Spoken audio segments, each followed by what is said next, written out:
우리 하나님 말씀 먼저 보겠습니다. 요나서 4장 10절 11절 같이 읽을까요? 시작.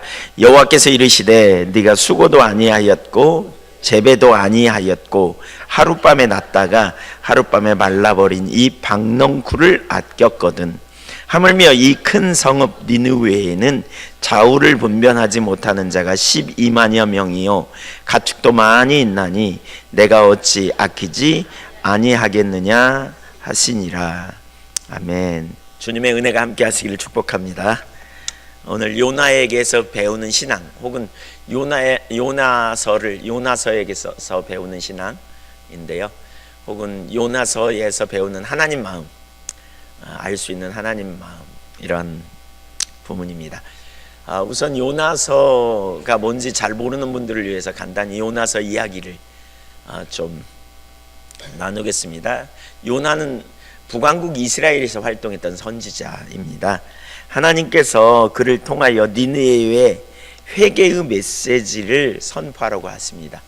니느웨는 훗날 이제 북왕국 이스라엘을 멸망시킨 아수르입니다. 그 아수르의 수도가 니느웨예요. 거기에 하나님께서 그 요나를 통해서 그 성에 보내요. 그러나 요나는 그 성에 가고 싶어 하지 않습니다. 그래서 다시스라는 도시로, 오늘날로 말하면 스페인 같은 데죠, 그쪽으로 도망가려고 다시스로 가는 배를 마침 만나서 배를 탔습니다. 그런데 배가 가는 도중에 풍랑을 만나서 아무리 노력해도 풍랑을 벗어날 수 없게 되자 거기 배에 탄 사람들이 누구에게 문제가 있나 이런 걸 알기 위해 제비를 뽑습니다. 거기 요나가 뽑혔고, 요나에게 무슨 일이냐고 물었더니 자기가 하나님을 명령을 어기고 도망가는 일이어서 자기만 바다에 던지면 아무 문제 없을 거라고. 그 말을 듣고 사람들이 그럼에도 불구하고 자기가 어떻게든지 자기들이 위기에서 벗어나 보려고 했지만 점점 풍랑이 심해져요. 그러니까 결국 요나를 바다에 집어 던집니다. 그러면서 하나님 앞에 기도합니다. 그 후에 하나님께서 큰 물고기, 뭐 여기서부터는 좀 이렇게 잘 납득이 안 되는 얘기 같죠. 큰 물고기를 준비해서 요나를 삼킵니다. 어쨌든 물고기 뱃속에 들어갔는데 요나가 거기서 사흘 동안 살아남아요. 거기서 얼마나 절박하게 기도했는지 요나서 2장에 보면 그 기도가 나오죠. 그 사흘 만에 물고기에서 나온 요나는 하나님의 말씀에 순종하여 니느웨에 갑니다. 그리고 니느웨에 가서 40일 후에 이 성이 멸망하게 될 것이다 이렇게 외쳐요. 그 말을 듣고 사람들이 회개했고 하나님은 그들의 죄를 용서해 주십니다. 그런데 이렇게 선포한 요나는 사람들이 죄를 돌이키고 용서를 받게 되자 매우 성질을 내요. 그러면서 차라리 죽는 것이 사는 것보다 낫겠다고 이렇게 말해요.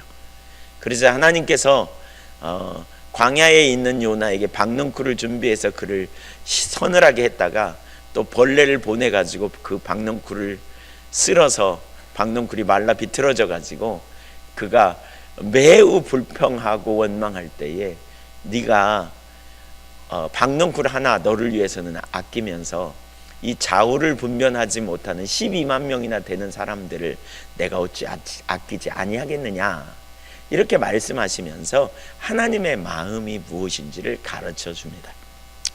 오늘 요나서에 나오는 하나님의 마음과 그리고 요나의 행동, 그리고 하나님의 말씀을 들은 니느웨 사람들의 반응을 통해서 오늘 우리에게 주시는 주님의 음성을 듣고자 합니다.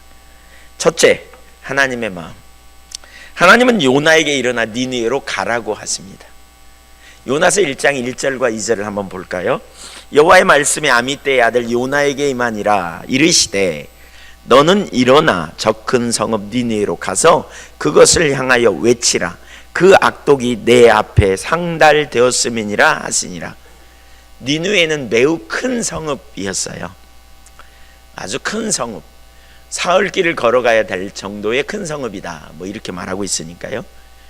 근데 악한 일을 많이 저질러 가지고요, 하나님께서 그 악을 심판하시겠다 이렇게 지금 말씀하십니다.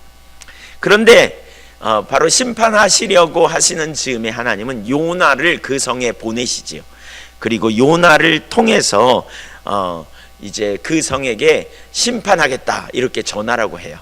그런데 요나는 니느웨에 가는 것을 싫어합니다. 몹시 싫어했습니다. 하나님께서 왜 그렇죠?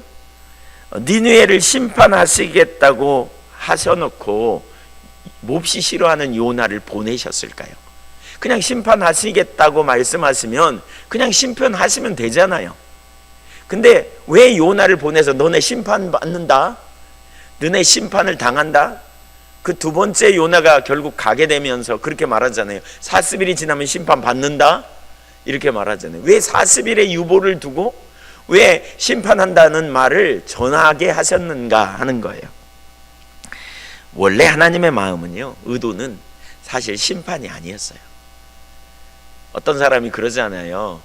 예? 자녀가 말 안 들으면 뭐라 그래요? 너 그러면 가만 안 둬. 너 나한테 혼나. 진짜 혼나라는 거예요? 돌이키라는 거예요? 돌이키라는 거예요. 이게 하나님의 의도예요. 하나님은 그들을 구원하기 원하셨어요. 그래서 요나 선지자를 보냅니다. 심판을 선포하라고 하셨지만 궁극적으로 하나님은 니느웨가 구원에 이르기를 원하셨던 것입니다. 그것이 하나님의 마음입니다. 사실 여기서 사명이 나옵니다. 사명은 우리로부터 출발하지 않아요. 하나님께로부터 나와요. 곧 하나님의 마음을 깨달은 종들이 사명을 받고 보내심을 받는 거죠. 요나는 가서 하나님의 말씀에 두 번째로 순종해서 메시지를 전했고요. 그 말을 들은 니느웨 사람들이 회개하게 됩니다. 그러자 하나님은 기다렸다는 듯이 뜻을 돌이키시고 용서하심으로 재앙을 내리지 않으십니다. 요나서 3장 10절을 한번 볼까요? 하나님이 같이 시작. 곧 그 악한 길에서 돌이켜 떠난 것을 보시고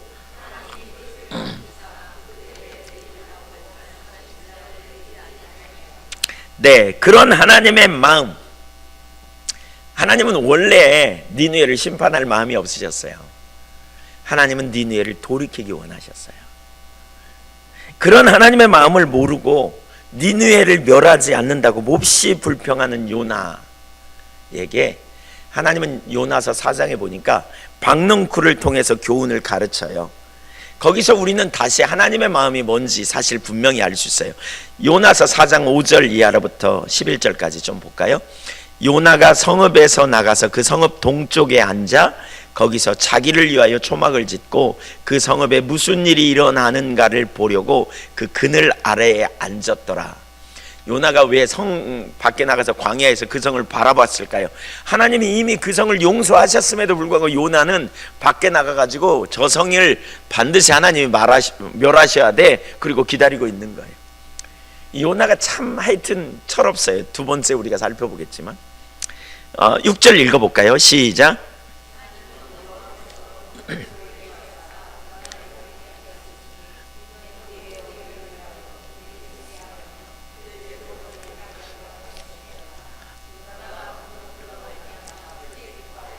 하나님이 벌레를 예비하사, 하나님이 박넝쿨도 준비하시고 그 다음에 지금 벌레를 예비하십니다.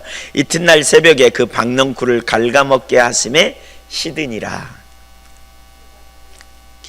계속 읽으세요. 시작.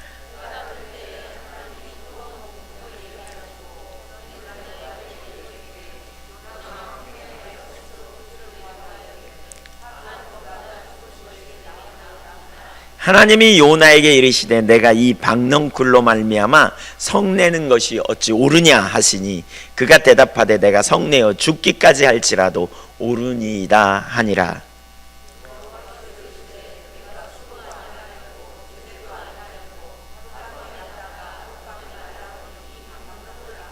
하물며 이 큰 성읍 니느웨에는 좌우를 분변하지 못하는 자가 12만여 명이요 가축도 많이 있나니 내가 어찌 아끼지 아니하겠느냐 하시니라.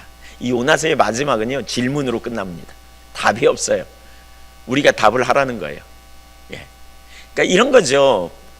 요나가 뭐예요? 성 밖에서 이 성은 반드시 멸하여야 돼. 어쩌면 중보기도 했는지도 몰라요. 초막을 하나 이렇게 조그만하게 뭘 짓고요, 천으로 가렸겠죠. 그리고 거기 숨어서, 그때 마침 하나님께서 어떻게 해요? 박넝쿨을 준비하셔서 싹 해가지고, 광야에 제가 가봤더니 그 사막의 태양은 진짜 뜨거워요. 살을 파고드는 추위, 더위. 진짜 뜨거워요. 햇빛이 이렇게 보통 햇빛이 아니에요. 그냥 익을 것 같아요. 익을 것 같아요. 보니까 얼마나 뜨거운지 몰라요. 이 파고드는 아주 그 따가움이 있어요. 그러니까 엄청 뜨거워요. 그러니까 얼마나 더웠겠어요. 거기다가 이렇게 박넝쿨을 준비해가지고요, 햇빛을 가리니 시원하겠죠. 또 거기는 햇빛만 가려지면 시원해요. 왜냐하면 그 습도가 낮으니까 시원해요. 있을만해요. 아무리 그래도. 근데 하나님께서 아침에 벌레를 준비해갖고 그걸 또 갈라가 먹게 했대요. 그러니까 말라 비틀어지니까 이제 죽을 것 같아. 거기다가 뜨거운 동풍을 싹 부내, 또 뜨거운 바람이 부내. 그러니까 진짜 죽을 것 같은 거죠. 이제 이 사막에 가보니까 그러더구만요. 바람이 불면 그 작은 그 모래 있잖아요. 모래가 날려요. 모래는 날리지 뜨거운 바람이 불지. 아마 제가 여기 이해가 돼. 죽을 것 같았을 거예요. 그러니까 원망 막 불평해요. 그러니까 너 왜 원망하냐? 이렇게 말하니까 제가 원망하는 게 당연합니다. 막 이래 투덜거려요. 요나 아주 불평하죠. 그랬더니 네가 이 박넝쿨 하나도 너를 위해서 아꼈는데 좌우를 분별하지 못하는 12만 명의 사람들. 여기 좌우를 분별하는 이 말은 어린아이가 12만 명이라기보다는, 그쵸, 하나님의 의도를 모르는 12만 명의 사람들, 그쵸, 이런 사람들이 죽어가는 걸 내가 원하겠냐? 이렇게 말해요. 내가 원하겠냐? 이런 거죠. 여러분, 우리가 참 여기 하나님의 마음을 좀 우리가 봐야 돼요. 하나님은 악인이 멸망당하는 것을 원하실까요? 안 원하실까요? 원하지 않으세요. 하나님은 모든 사람이 구원에 이르기를 원하세요. 요한복음 3장 16절에 보면 이렇게 말해요. 하나님이 세상을 이처럼 사랑하사 독생자를 주셨으니 이는 그를 믿는 자마다 멸망하지 않고 영생을 얻게 하려 하심이라. 17절, 하나님이 그 아들을 세상에 보내신 것은 세상을 심판하려 하심이 아니요 그로 말미암아 세상이 구원을 받게 하려 하심이라. 세상을 심판하려고 하신 게 아니고요, 세상을 구원하려고. 그래서 하나님의 아들이 오셨어요. 예. 그러니까 하나님은 죄에 민감한 분이에요. 그런데 그 죄로부터 우리를 구원하시기 위해서 십자가에 달려 죽으셨어요. 우리는 그런 하나님의 사랑과 은혜로 구원받은 자들이에요. 그런데 주님의 마음을 우리가 알지 못하면 우리는 괜찮은 사람이고 다른 사람은 멸망받아야 싸다고 생각할 수 있다는 거죠. 사실 요나가 뒤에 보면 알지만 요나가 정확히 그 자리에 있었어요. 주님은 나만이 아니라 모든 사람들이, 모든 민족이 구원에 이르기를 원하셨어요. 바로 그런 주님의 마음을 깨달은, 이게 되게 중요해요. 이게 바로 사명이에요. 그런 주님의 마음이 우리가 이 땅에서 사명의식을 가지고 살아야 될 이유가 되는 것이지요. 주님은 지금도 요나에게 말씀하신 것처럼 우리에게 말씀하심을 우리는 들어야 돼요. 이 세상은 니느웨와 같습니다. 니느웨는 자신의 실상을 알지 못했습니다. 심판이 올 거라는 사실을 깨닫지 못했습니다. 그들에게 말씀이 필요했던 것이지요. 그래서 하나님은 기필코 요나를 그 성에 보내십니다. 요나는 안 가겠다고 철없는 행동을 계속해서 하지만 결국 하나님은 요나를 그 성에 보내셔서 그들이 심판에 이르기보다는 구원을 얻을 수 있도록 인도해 가시는 장면을 볼 수 있습니다. 그들의 처지를 인식해 줄 종들이 필요했던 것이지요. 하나님의 마음을 아는 종들, 오늘 우리가 그런 종들이 되어야 합니다. 그래서 일어나 니느웨로 가라고 초청하십니다. 아버지의 마음을 알고 일어나 니느웨를 향해 가라고 하시는 주님의 말씀을 따라서 우리는 이 세대에 구원받은 하나님의 백성으로서 어떻게 살아야 될지 살펴봐야 합니다. 우리가 이 시대를 향한 하나님의 마음이 뭔지를 아는 것은 정말 중요하다고 봐요. 나는 구원에 이르렀어. 그리고 나는 착하게 살았어. 그러니까 나는 괜찮아. 우리는 이렇게 우리 자신만을 생각할 수 있는데요, 주님은 악한 자들, 멸망받아 처지를 인식하지 못하고 무엇이 지금 자신의 상태인지 알지 못하는 자들에게 하나님의 사람을 보내셔서 그들을 깨우치기 원하세요. 그들을 돌이키게 하기 원하시고요, 그들에게 생명의 말씀을 증거하기 원하신다고요. 저나 여러분이나 하나님께서 이 시대에 무슨 일을 행하시는지를 보며 니느웨를 향해 보내시는 주님의 말씀을 따라 나갈 수 있기를 간절히 축원합니다. 우리의 다음 세대를 향한 하나님의 마음을, 또 치유가 필요한 사람들을 향한 아버지의 마음, 교회가 회복되기를 원하는 아버지의 마음, 소외되고 가난한 자들을 향한 하나님의 마음, 복음이 없는 자들을 향한 아버지의 마음, 우리가 주님의 마음을 알지 못하면 우리는 니느웨로 가는 대신 우리는 다시스로 가는 배를 타기를 소망할 거예요. 다시스에는 안락함이 있고 다시스에는 평안이 있고 발전된 도시고, 거기는 어쩌면 요나가 가 있기에 평안한 마음이 끌리는 그러한 도시였을 거예요. 우리는 거기 가려고 배를 타고 거기를 향해 향해를 하려고 하는 마음을 가질 거예요. 아버지의 마음이 저와 여러분에게 더 많이 보여질 수 있기를 축복합니다. 이 시대를 향한 하나님의 마음이 우리 가운데 보여지는 게 얼마나 중요한지. 하나님은 우리가 싫어하는 사람도 구원받기 원하세요. 하나님은 정말 악한 그런 사람도, 제가 한 번은 그 이단으로 많은 문제를 일으키는 사람 있잖아요, 요즘. 예. 하나님 왜 이 땅에 두십니까? 영생 불사한다는데 데려가 버리시면 거기에 미혹당한 사람들 속히 돌아올 거 아닙니까? 새벽에 이렇게 기도했습니다. 데려가시옵소서 하나님. 이렇게. 근데 어느 날 그런, 이게 제 생각인지 주님이 주신 생각인지 잘 모르겠는데 그런 생각이 들더라고요. 퍼뜩. 나는 그가 회개하고 돌이키기를 원한다. 하나님 그가 회개하고 돌이키기를 원하신다는 거예요. 그래서 제가 그때부터 기도를 바꿨습니다. 하나님 그 인간도 회개하게 하시옵소서. 이렇게. 데려가기 전에 하나님 회개하게 하시옵소서. 가장 좋은 방법은 그가 회개하고 내가 잘못됐었다 이렇게 말하면 끝장인데, 그렇죠? 예. 북한에서 그냥 계속 핵을 만들어내는 어떤 사람도 마찬가지잖아요. 주님은 왜 두실까? 빨리 데려가 버리면 좋은데. 하나님의 마음이 뭔지 우리가 그 마음을 우리가 이해하고 깨닫는다면, 우리가 하나님의 마음이 이루어지기를, 하나님의 뜻이 이루어지기를 위하여 우리의 삶을 조정하고 나갈 수 있을 것이라는 생각이 들어요. 저와 여러분에게 아버지의 마음이 부어지기를 간절히 소원합니다. 아멘. 두 번째, 철없는 선지자 요나. 첫째, 요나의 믿음. 요나는 전체적으로 보면 정말 철없는 요나였어요. 근데 요나가 믿음이 없었던 게 아니에요. 성경에 보니까 그러니까 믿음도 없었다고 생각해서는 안 돼요. 그는 믿음의 사람이었어요. 그는 정확한 교리를 알고 있었고요, 그는 하나님을 알고 있었어요. 그리고 하나님께 감사하며 찬양할 줄 아는 사람이었어요. 요나서 1장 9절을 보면 이렇게 말합니다. 그가 대답하되 나는 히브리 사람이요 바다와 육지를 지으신 하늘의 하나님 여호와를 경외하는 자로다. 그는 분명한 교리를 가지고 있고 자신의 정체성을 이렇게 말해요. 나는 히브리 사람이요 바다와 육지를 지으신, 그러니까 천지를 창조하신 하늘의 하나님 여호와를 경외한다, 두려워한다, 이렇게 말하죠. 교리를 몰랐던 게 아니에요, 여러분. 요나는.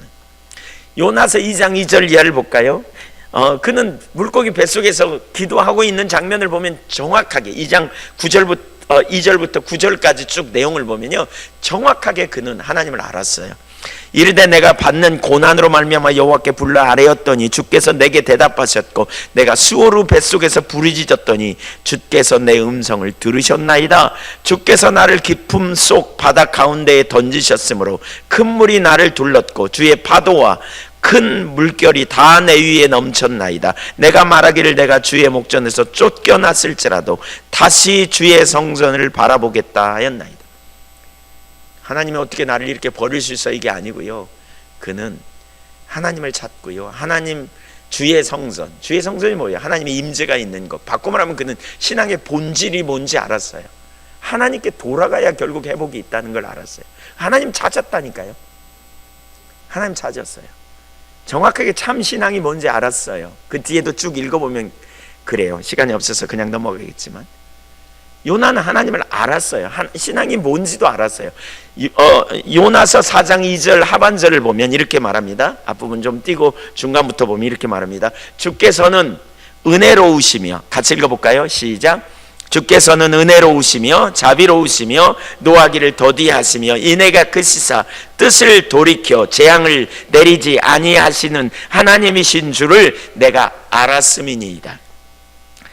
요나는 하나님 마음을 알았어요.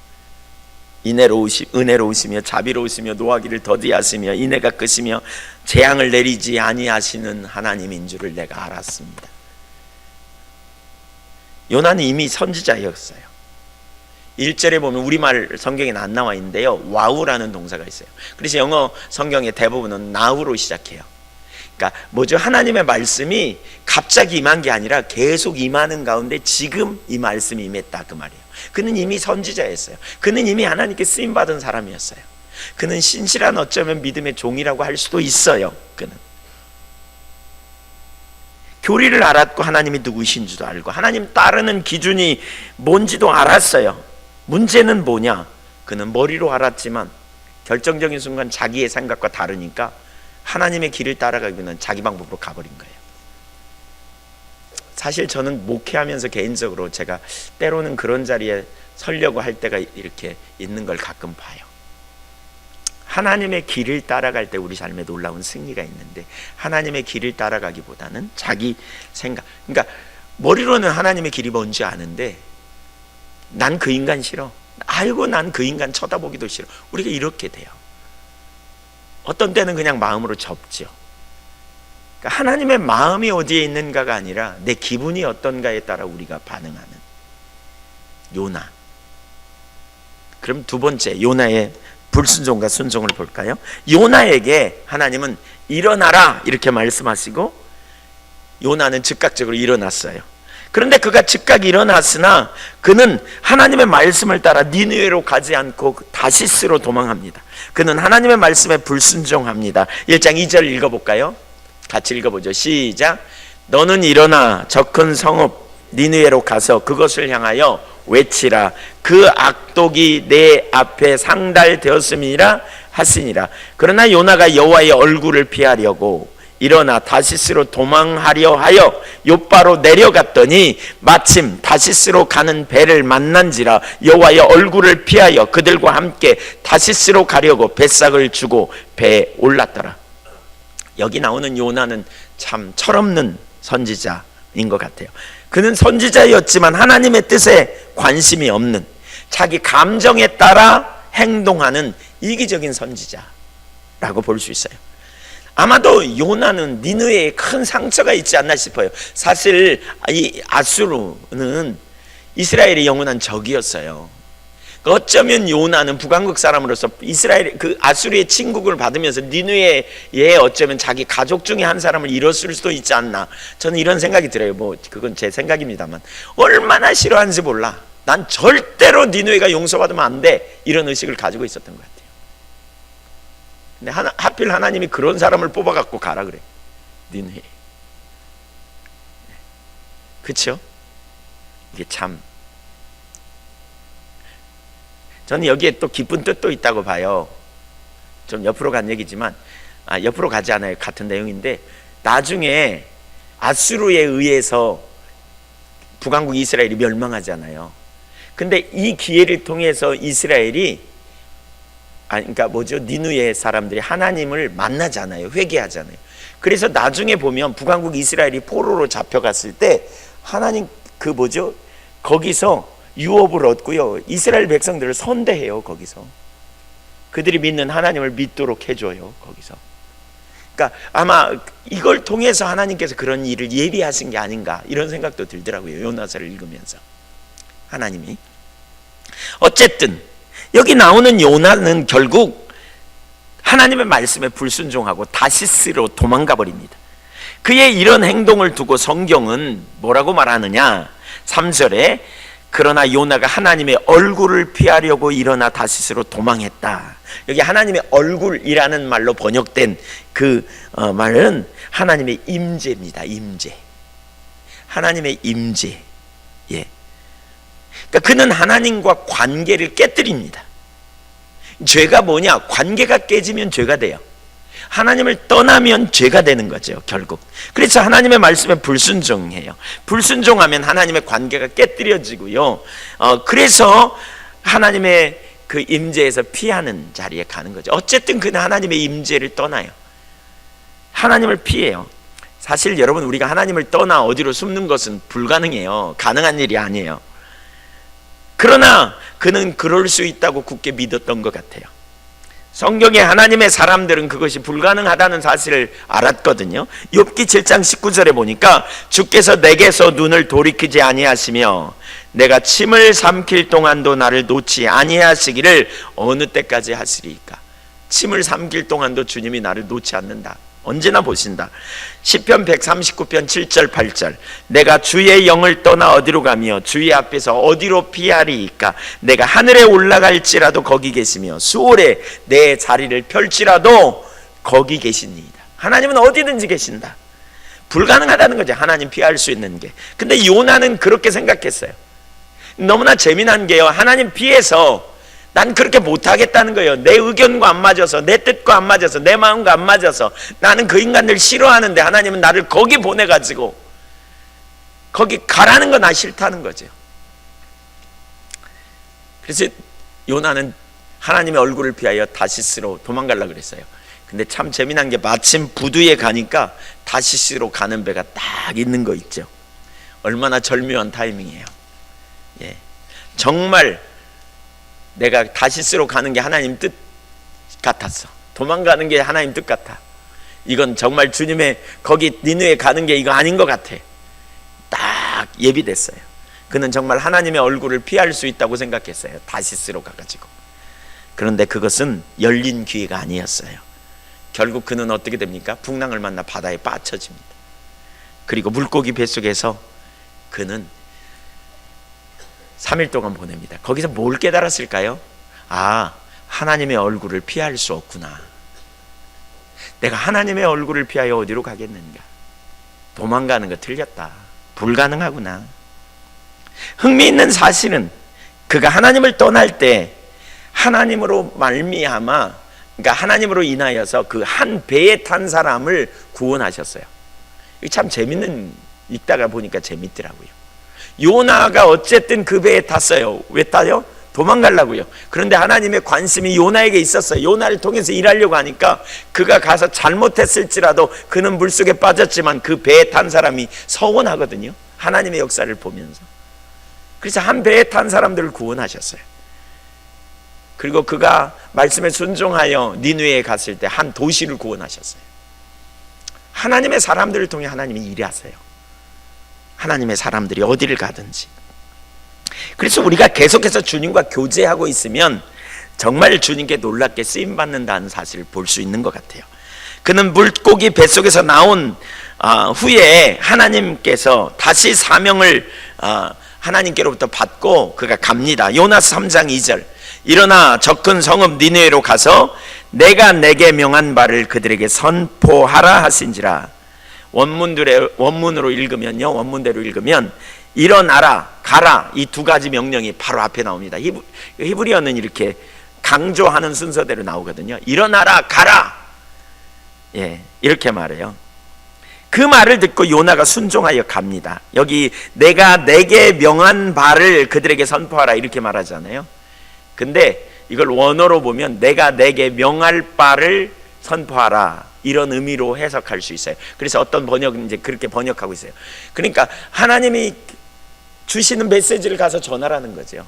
그러니까 주님이 보냈으면 그 다음에 주님이 능력도 주시고 주님이 메시지도 주시고 이걸 우리가 이해하고 가는 게 참 중요해요. 그래서 그는 순종하여 갑니다. 그런데 그는 40일 후에 멸망할 것이라고 선포합니다. 요나서 3장 3절, 요나가 하나님의 말씀대로 일어나서 니느웨로 가니라. 니느웨는 사흘 동안 걸을 만큼 하나님 앞에 큰 성읍이더라.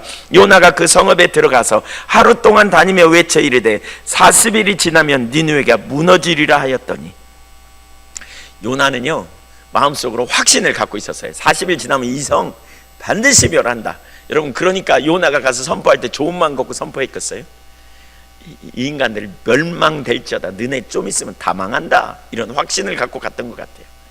확신 있는 마음을 가지고 망해라 제발, 뭐 이런 마음 갖고 갔던 것 같아요. 왜 40일이었을까? 근데 왜 즉각 멸망하지 않고 40일이었을까요? 아까 앞에서 나눴지만요, 결국 하나님은 그들이 돌이키기를 원하신 거예요. 성경에 하나님이 심판을, 메시지를 선포하시는 건 돌이키라는 거죠. 그리고 실제로 그들은 돌이켰고 용서받았어요. 얼마나 놀라운 역사입니까?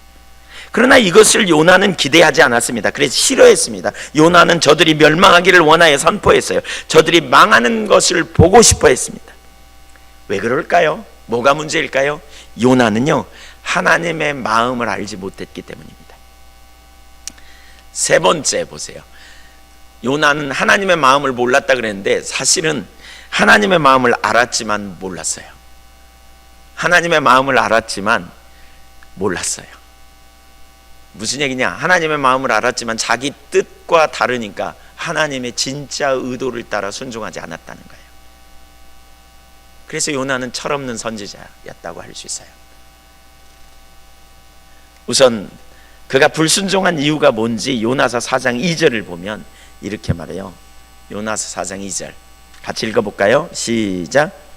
여호와께 기도하여 이르되 여호와여, 내가 고국에 있을 때에 이러하겠다고 말씀하지 아니하였나이까? 그러므로 내가 빨리 다시스로 도망하였사오니. 무슨 얘기예요? 여기 하나님은 은혜로우시며 자비로우시며 노하기를 더디하시는 하나님인 줄, 긍휼을 베푸신 하나님인 줄 내가 알아서 내가 그래서 다시스는 멸망해야 되겠기, 아니 그 뭐죠? 니느웨가 망해야 되겠기에 내가 이럴 줄 알고 내가 안 갈라 그랬지 않습니까? 이렇게 외치는 거예요. 지금 요나가 하나님의 마음을 몰랐던 게 아니에요. 은혜로우시며 노하기를 더디하시며, 그쵸? 자비로우시며 인애가 크시사, 뭐 이렇게 말하죠. 자신이 선포하면 그 선포를 듣고 혹시라도 니느웨 사람들이 회개할까봐, 용서받을까봐 내가 이걸 예측했다는 거죠. 이런 일이 있어서는 안 되겠다고 생각해서 내가 도망갔다는 거잖아요. 그럴 때 그가 하나님의 말씀을 따라 순종한 후 정말 그가 예상한 그 일이 일어난 거죠. 요나가 생각하면 반드시 망했으면 좋겠다고 생각했던 니느웨 사람들 용서받아 버렸어요. 그러니까 요나는 화를 버럭버럭 냅니다. 4장 1절 보세요. 요나가 매우 싫어하고 성내며 3절 여호와여, 원하건대 이제 내 생명을 거두어 두소서. 가소서. 사는 것보다 죽는 것이 내게 나옵니다. 틀림없이 요나는 니느웨에 굉장한 상처를 가지고 있어요. 어쩌면 애국심이었는지 몰라요. 우리 일본 사람들 싫어하지 않아요? 일본 사람들 싫어해요. 그냥 말만 나오면 싫어하잖아요. 우리 기본적으로. 일본의 선교사님들을 제가 이번에 가서 만날 텐데, 선교사님들을 제가 가서 보면서 그런 생각이 들더라고요. 선교사님들은 일본을 진짜 사랑해요. 그러니까 하나님의 마음을 갖지 않으면 사실 일본 섬기는 거 어렵겠죠. 심지어 우리나라하고 축구 시합을, 야구인가 시합을 하는데요, 저는 깜짝 놀랐어요. 그분은 당연히 우리나라 응원할 거라고 생각했어요. 근데 안 그래요. 자기는 진짜 일본이 이기면 좋겠대요. 그 선교사님 아들도 있었거든요. 같이 한 차에 타고. 우리는 막 거기 그 차 속에 이렇게 테레비가 나오는 그런 차에, 우리는 막 한국 막 응원하는데 그분은 조용히 있어요. 그래서 선교사님 왜 조용히 있으세요? 이렇게 좋은데. 그랬더니 저는 일본이 이기면 좋겠어요. 그래. 그 아들한테 물어봤어요. 너도 그러니? 그랬더니 아니요, 저는 한국이 이기면 좋아요. 이 꽂혔어요 그냥. 요나의 말이 뭐 이런 얘기예요. 저는 당신의 뜻을 따르느니 차라리 죽는 것이 죽는 것이 더 낫겠습니다. 이런 고백이. 그가 하나님의 마음을 알았다고 고백했어요. 그러나 하나님의 진정한 마음은 몰랐어요. 그러니까 불순종하게 된 거죠. 그렇다면 그가 안 하나님의 마음은 뭐예요? 이론이에요. 이론일 뿐이에요. 그냥 자기 좋을 대로 적용하는, 자신에게는 적용하고 남에게는, 다른 사람에게는 적용하지 않는. 그는 하나님의 그런 마음을 싫어했어요. 그래서 하나님의 마음에서 나오는 뜻이 성취되는 것을 그는 매우 싫어했어요. 요나는 하나님을 알았지만 하나님의 마음에 동조할 수가 없었던 것이지요. 하나님의 뜻이 이루어지는 것을 싫어했어요. 그는 이해할 수가 없었어요. 악독한 니느웨, 자기 민족의 원수 같은 니느웨, 그들이 멸망해야 당연하다는 생각을 가졌던 것 같아요. 그래서 그는 도망했어요. 우리는 하나님의 마음을 아는 데서 멈춰서는 안 됩니다. 하나님의 마음을 따라가야 합니다. 하나님의 마음에 우리의 삶을 드리는 자리까지 가야 합니다. 우리가 때로 어떤 사역을 감당하다가 지치면 그런 생각이 들 수도 있어요. 하나님의 마음은 알지만 나는 싫다고. 하나님이 나를 사랑하시고 나에 대한 인애와 자비와 긍휼이 풍성하신 하나님은 기뻐해요. 할렐루야, 그래요. 근데 내가 싫어하는 어떤 인간을 용서하라고 할 때, 내가 싫어하는 어떤 사람을 섬기라고 할 때 우리 마음으로 접어버리고 있지 않은지 보세요. 그게 요나 같은 자세죠. 그래서 피하고 도망가는 거죠. 그래서 다시스로 가려고 해요. 아버지의 마음은 알지만 나는 싫어. 그래서 도망해요. 그 인간은 안 돼. 그런 인간은 용서받으면 안 된다는 생각. 그런 사람을 섬기느니 차라리 그만두겠다는 생각. 이것은 아버지의 마음을 모르는 것이지. 하나님은 모든 사람이 구원받기를 원하고, 그렇죠? 우리가 사랑해야 될 사람, 사랑하지 않을 사람을 선택할 권리가 있는 게 아니라는 거죠. 우리가 예수님을 믿는다면. 사실 저는 그래서 우리 신앙에 참 중요한 게 관계라 그래요. 관계라고 봐요. 하나님과 우리와의 관계. 여러분, 제가 이 부분을 지금 이렇게 더 기회가 되면 어떻게 나눌지 하나님께서 비춰주시도록 계속 구하고 있습니다. 지난 수요일 날 저녁에 기도하면서 그런 부분이 더 제 마음에 선명히 깨달아지는 부분이 하나 있는데, 우리가 피조물인데 피조물인지를 모르고 살면 교만해지잖아요. 교만하면 어떻게 돼요? 교만의 특징이 뭐냐면 자의식에 사로잡혀요. 나를, 그렇죠? 자기 확신에 사로잡히고요, 자기 기준을 붙들고요, 자기 방법을 붙들고요, 자기를 드러내고 싶어하고, 자기가 사람들 앞에서 자기를 자랑하려고 하고, 자기가 자꾸 나와요. 이거 진정한 피조물로 가는 삶이 아니에요. 이건 아담적 본성이에요. 이건 교만으로 가는 자리예요. 근데 진짜 내가 피조물이고 주님의 은혜 없이 살 수 없음을 알고 진짜 겸손함으로 가면 뭐가 보이냐? 그래서 예수님이 오셨고요, 내가 예수님 안에서 온전히 사는, 예수님을 통치 가운데 들어가는, 예수님이 오시지 않으면 안 되는, 나는 예수님을 쫓아가는 거죠. 그러니까 예수님과 온전한 관계성으로 들어가는 거죠. 사랑의 관계. 내가 아니요 그리스도예요. 그래서 온전히 주님을 쫓아가요. 주님을 추구해요. 주님을 따라요. 주님의 음성을 듣기 원하요. 주님의 길을 찾아요. 주님의 통치 가운데 순종하려는 마음이 우리 가운데 불리듯 있게 돼요. 이 관계성의 관계. 예수님은 여러분 진리이시지요. 예수님이 진리에 관한 몇 가지를 나눈 게 아니라 예수님 자신이 진리고요. 우리가 진리 안에서 살기 원한다면 예수님과 온전한 사랑의 관계 안에 있어야 돼요. 친밀한 관계 안에. 바로 예수님과 떨어져서 분리돼서 살 수 없어요. 분리케 하는 게 뭡니까? 자의식입니다. 교만입니다. 내가 들어가면 예수님과 분리됩니다. 예수님과 동행하는 삶이 안 됩니다. 그러니까 내가 들어가면 그때부터 예수님의 생각을 내 나름대로 판단하고, 예수님의 의견도 내 나름대로 저울질하고 가이질하고, 그리고 예수님도 가르치려고 그러고, 교만한 자리에 우리가 갑니다. 그러나 겸손한 자리에 가면 진짜 주님 없이는 안 되는 걸 알기 때문에 주님을 100% 신뢰하고 주님의 말씀을 따라 존중히 여기는 마음이 우리 가운데 있게 되고, 예수님이 나를 위하여 하늘 권리를 포기하고 나를 사랑하사 나를 위하여 자기 자신을 버리셨다는 사실을 알게 되면서 우리는 예수님을 온전히 사랑하는 그 관계성에 가요. 그래서 주님을 의지하죠. 주님을 신뢰하죠. 주님의 지혜를 구하죠. 주님께 주도권을 드리며 살아가는 거죠. 실제적인 삶에 매 순간마다. 네. 주님이 임하시지 않으면, 주님이 함께 하시지 않으면 우리 삶에 능력이 없다는 말은 내가 주님의 능력을 얻기 위해서 뭔가 내 노력을 통해서 가는 게 아니고 나는 주님과 온전한 관계성에, 그 관계성에 가는 거예요. 그냥 관계를 내가 아는 거예요. 그 친밀한 관계성에 있는 거예요. 내가 아니고 그리스도기 때문에.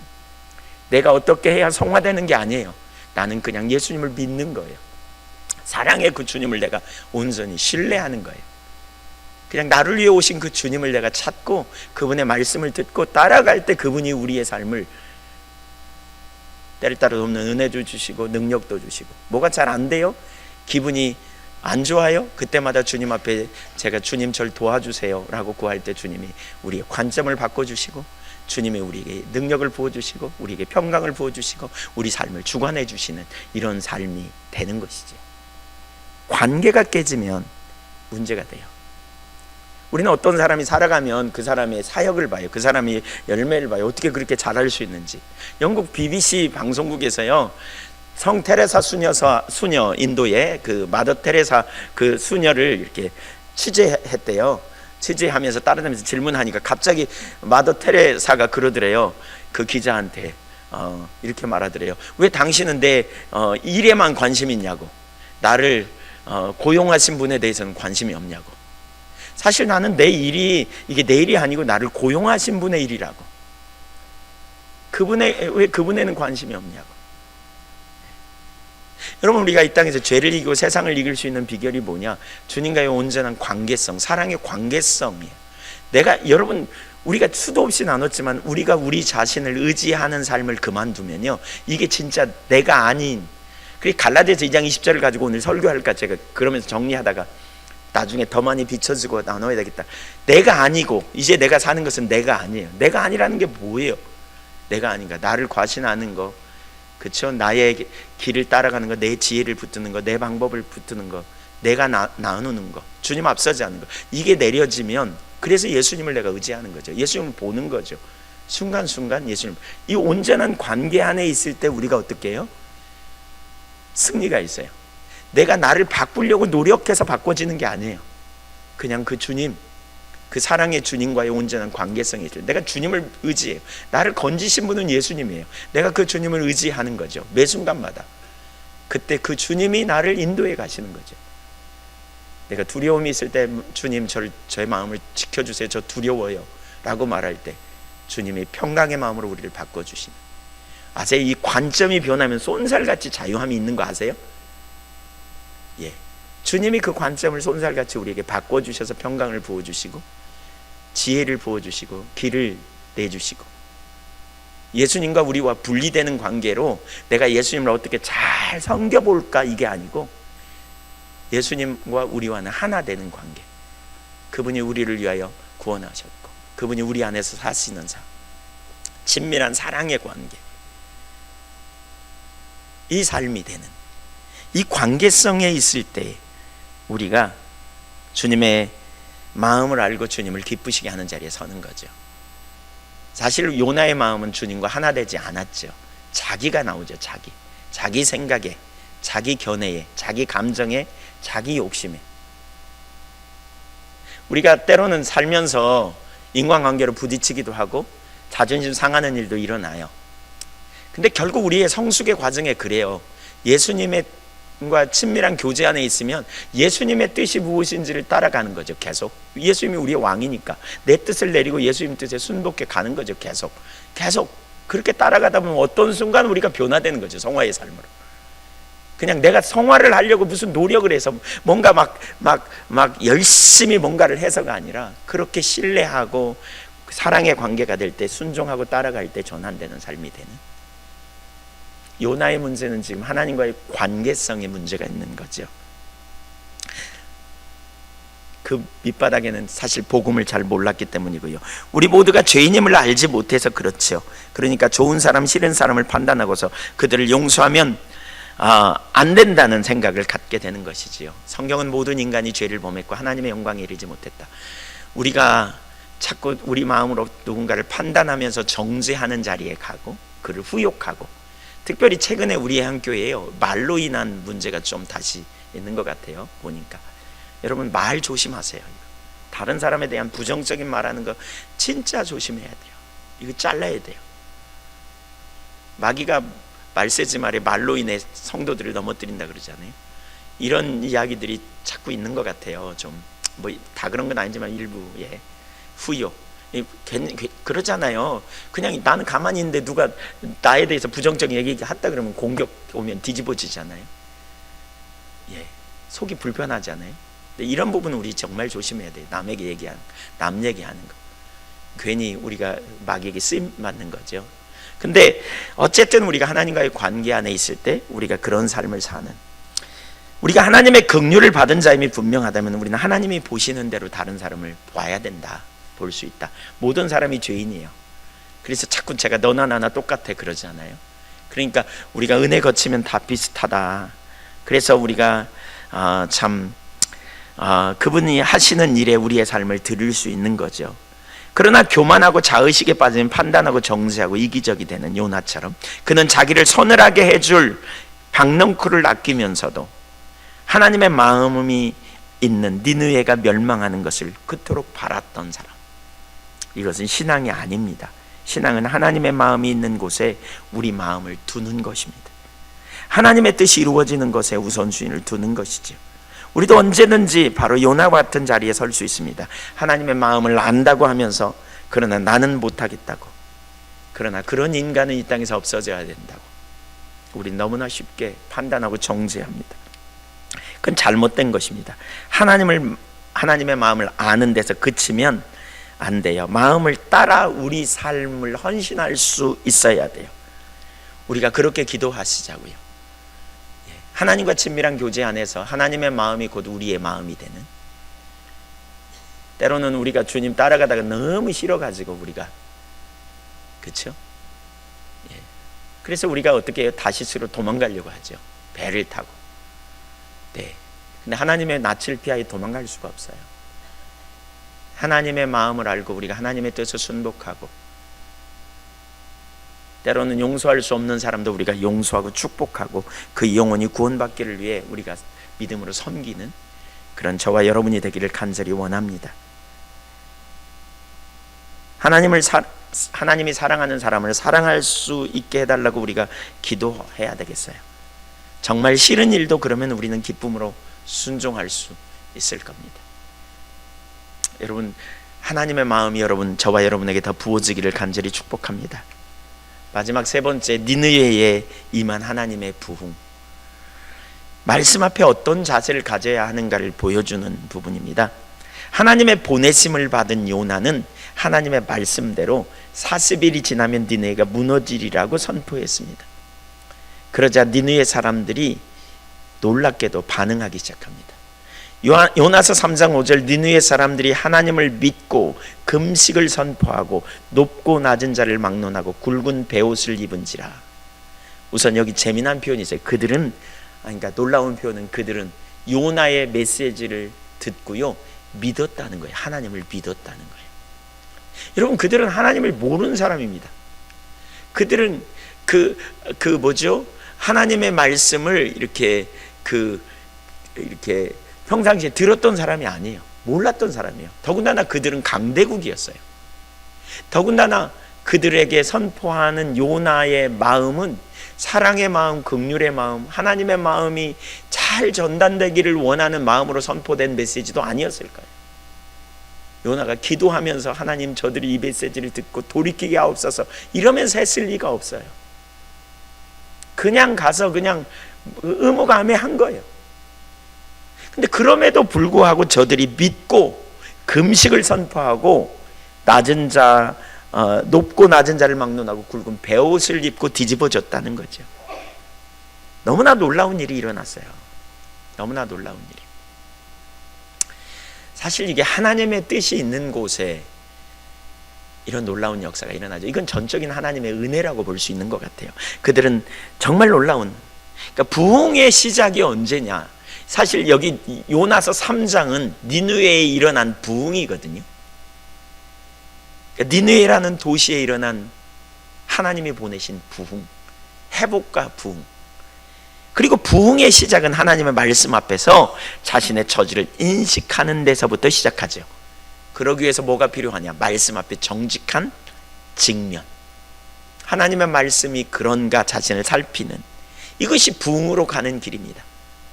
사실 이게 우리의 마음으로 하나님을 떠나면 우리가 어떻게 합니까? 죄를 지적하는 설교에 정직하기가 어려운데, 니느웨 사람들은 먼 이방인이 와가지고 그것도 나타나가지고 이성이 멸망하리라, 물고기 뱃속에서 있다가 나와가지고 어쩌면 그는 별로 외모적으로 내놓을 게 없었을 건데, 그가 다니면서 이성이 멸망하리라 지적하는 부정적인 설교를 듣고 부정적인 외침을 듣고 그들이 죄를 회개할 수 있었다는 건 굉장한 하나님의 은혜죠.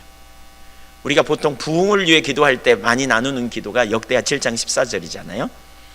내 이름으로 일컫는 내 백성이 그 악한 길에서 떠나 스스로 낮추고 기도하여 내 얼굴을 찾으면 내가 하늘에서 듣고 그들의 죄를 사하고 그들의 땅을 고칠지라 라고 했습니다.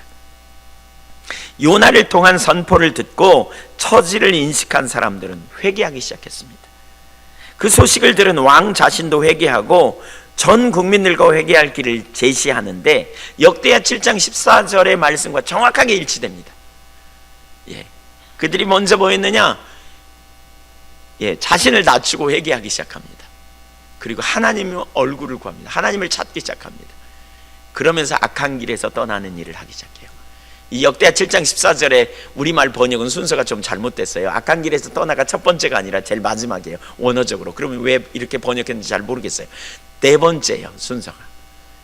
그러니까 낮추고, 자신을 낮추고 회개하여, 그렇죠? 회개하며 기도하되 하나님의 얼굴을 구하면, 그러면서 악한 길에서 떠나면 하늘에서 듣고 그 죄를 사하고 그 땅을 고칠지라.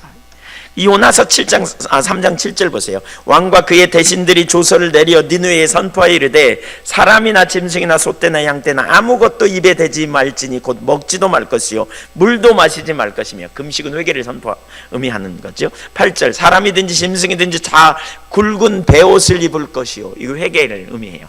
자기를 낮추고 굵은 베옷, 힘써, 그 다음에 하나님께 뭐하며? 부르짖으며. 자신을 낮추고 회개하더니 그 다음에 하나님께 부르짖습니다. 그리고 각기 악한 길과 손으로 행한 강포에서 떠날 것이라. 하나님의 말씀 앞에 그렇게 정직하게 대면하고요, 회개하고요, 돌이키는 놀라운 일을 이뤄요.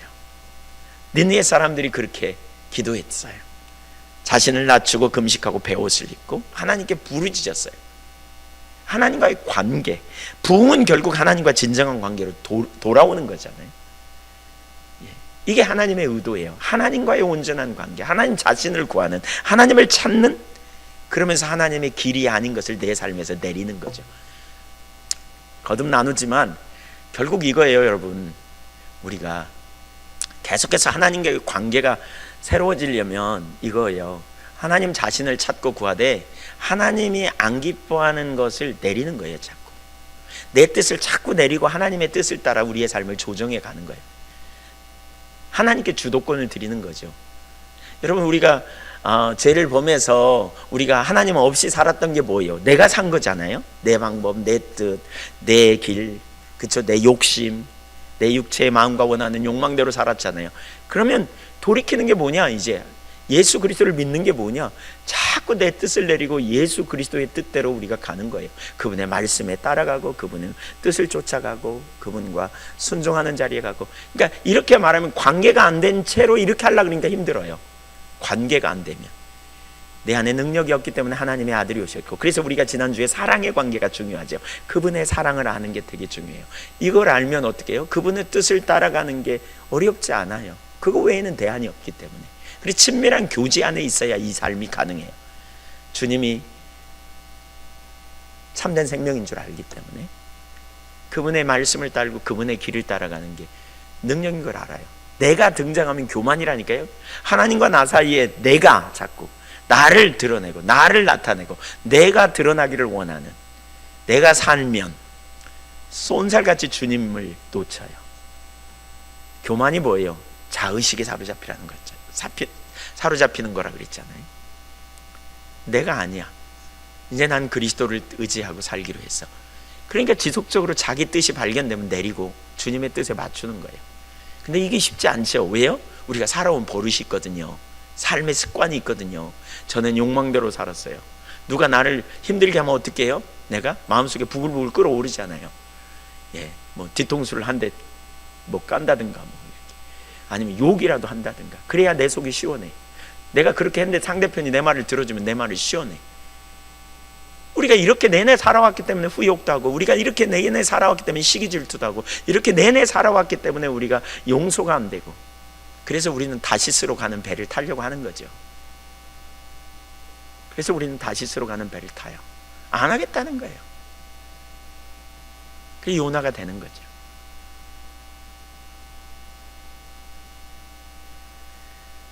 우리가 거기서 내려야 돼요. 그것과의 싸움이에요.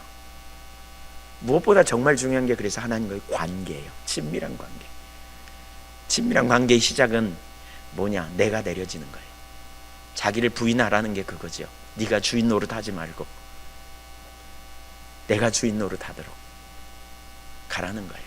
자기 십자가를 지라는 게 뭐예요? 주님의 말씀, 주님의 뜻과 어긋날 때 부인하라는 거죠. 내려놓으라는 거죠. 목숨 죽는 자리까지 가더라도 내려놓으라는 거죠. 근데 여러분, 우리가 하나님의 사랑을 알면, 그렇죠? 나는 처절하게 실패한 자요, 내 속에 어떤 선함도 의로움도 없음을 진짜 본 자는 나를 붙드는 것이 얼마나 실패하는 삶인지, 자의식에 빠지는 게 얼마나 실패하는 삶인지를 본 사람은 나를 보지 않아요. 주님을 봐요. 주님의 길을 듣기 원하고, 주님의 음성을 듣기 원하고, 주님을 따르기 원하고, 주님의 통치 가운데 있기를 원하고, 주님을 추구해요. 주님의 임재 안에 있기를 원해요. 주님을 따르기로 내가 선택하는 거죠. 그때 우리 삶의 부흥이 임해요. 주님과 동행하는 삶. 여러분이 여러분을 바꾸려고 노력하지 마세요. 그 대신 주님과 사랑의 교제, 주님을 알고 주님을 사랑하는 자리에 그냥 있으세요. 그러면 주님을 알면, 그분을 사랑하면 그분이 기뻐하시는 삶이 우리 가운데 가장 완전한 삶인 것을 알게 돼요. 실제가 돼요. 그래서 내 뜻을 내리고 주님 뜻대로 나아갈 때 거기에 부흥이 임하죠. 자꾸 자기의 뜻을 내리고 주님께 순복하는 것, 결국 하나님의 뜻이 온전히 서기 때문에, 하나님은 자비와 긍휼이 풍성하신 하나님이시기 때문에 저와 여러분을 회복시키시고 부흥을 주기 원하시는데, 우리가 그 주님 앞에 나아가는 저와 여러분이 될 수 있기를 간절히 원합니다. 여러분 한 분 한 분을 축복하고 사랑하고 축복합니다. 우리가 같이 힘을 내서 우리 앞에 있는 주님의 명령, 니느웨로 가라, 세상을 향해 가라. 어쩌면 네가 정말 싫어하는 그거, 내 욕망과 정말 거스리는 그거, 내가 정말 싫어 안 하고 싶은 그거, 용서해야 될 사람이 있거나 아니면 안 만나고 싶은 사람이 있거나 아니면 내가 진짜 내 마음으로는 그런 일 안 하고 싶어, 섬기고 싶지 않아. 그래서 나는 다시스로 도망가고 싶은데, 주님이 그런 요나를 뽑아서 니느웨로 가라고 하신, 그리고 그를 통해 가르치는 메시지, 그 속에서 우리가 배워야 될 게 무엇인지, 주님과의 친밀한 교제 가운데 주님의 마음을 알고 주님의 마음을 안다면 우리는 그걸 뛰어넘어 가면 좋겠습니다. 여러분에게 주님이 니느웨로 가라고, 여러분 정말 하고 싶지 않은 일을 하라고 말씀하시지 않으신가요? 안전빵 다시스에 가기를 원하는, 그런데 내가 가야 주님의 일이 이루어져요. 하나님 나를 보내세요. 그 일이 이루어지는 것은 내 안에서 일어나는 일일 수도 있어요. 영적인 성숙이죠. 내가 정말 자존심을 꺾고 나아가는 가운데 영적인 성숙이 일어나고, 내가 갔더니, 내가 순종했더니 내가 섬기는 누군가의 변화가 일어나고 회복이 일어나는 일들. 하나님 저를 니느웨로 보내주세요. 제가 볼 때 오늘날 많은 사람들은 신앙에 선이 있어요. 한계, 하나님 전 여기까지예요. 헌신의 선도 있고요, 사람을 섬기다가 상처를 받아가지고요, 선이 있어요. 선이. 이 이상은 못해요. 과거에 여러분의 인생을 살면서 교회에 헌신하고 봉사하면서 상처를 받아서 난 여기까지예요. 선이 있어요. 그리고 그 선이 오늘 우리가 무너뜨려야 될 주님의 마음이 있다면, 주님의 뜻이 있다면, 그게 하나님의 길이라면 친밀한 교제 가운데서 주님을 기쁘시게 하기 위해 우리가 그 선을 뛰어넘어야 된다고 봐요. 하나님의 영광을 위해서 저와 여러분이 보내시는 주님의 말씀을 따라 니느웨로 겸손히 나갈 수 있기를 소원합니다. 믿음으로 하나님 앞에 순종하며 가십시다. 주님 외에 우리에게 대안이 없습니다. 주님이 우리의 능력이시고 우리의 힘이십니다. 개인적으로 저는 본능적으로 제 자신이 다시스로 가는 배를 타고 싶은 마음이 정말 많은 제 모습을 봅니다. 어떤 때는 섬기다가 상처를 받습니다. 지금 거의 상처받지 않지만 과거에는 되게 많이 그랬습니다. 누군가 시험 들면 전화하면 전화하지 마세요. 그리고 툭 끊습니다. 다시는 전화 안 하고 싶습니다. 쳐다보고 싶지도 않은 때가 있습니다. 근데 하나님은 회복이 필요하다고 말씀하세요. 여러분, 섬긴다는 게 사실 그거 같더라고요. 내 선을 무너뜨려야 돼요. 주님의 영광을 위해서. 그건 목사님이니까 어쩔 수 없이. 아니에요. 여러분, 우리 모두가 그렇게 돼야 돼요. 우리가 넘어야 될 선, 우리가 가야 될 선, 주님의 말씀을 따라 순종하고 우리가 그렇게 가면 좋겠어요. 하나님 아시잖아요. 믿음으로. 여러분이 넘어야 될 니느웨가 어딘지, 가야 될 선이 어딘지 보면 좋겠습니다. 기도하겠습니다.